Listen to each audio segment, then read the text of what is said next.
Hello everyone, welcome back to Usermaven. In today's video, we're going to see how you can track conversions in Usermaven, starting from events and then moving towards conversion goals. Let's get started. First, let's talk about events, because everything really starts from here. Usermaven automatically tracks a lot of things for you, like page views, clicks, and other interactions. These are called auto-captured events. Now, if there are certain actions that are more important to you, like signups or purchases, you can mark those as pinned events so they're easier to track across your reports. And if you want even more control, you can also send custom events from your website or app. For example, you might send events like signup completed or purchase completed. So once all of these events are being tracked, you can simply use any of them to create your conversion goals.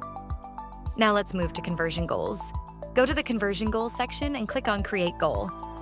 This is where you define what counts as a conversion for your business. You can create a conversion goal using different options such as page URLs, custom events, pinned events. Now, if you're creating a conversion goal using a custom event, you also have the option to define its value. You can choose between static value, where you assign a fixed value to every conversion, or dynamic value, where you use event properties to capture values dynamically.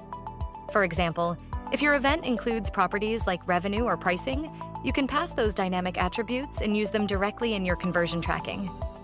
This gives you much more flexibility, especially when you want to track variable values like purchases. Once everything is set, simply create your goal. Once your conversion goal is created, you can then go to your dashboard and click on that specific goal to see the conversion data in more detail.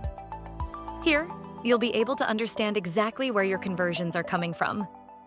For example, you can view conversions based on different UTM parameters, including UTM source, UTM medium, UTM campaign, UTM term, UTM content. This gives you a much clearer picture of which sources, campaigns, and marketing efforts are actually driving conversions. And that's how you can start tracking conversions in Usermaven, by first capturing the right events, then turning them into conversion goals, and finally analyzing the results in your dashboard. Thanks for watching, and start setting up your conversion tracking today to better understand what's working and make smarter decisions.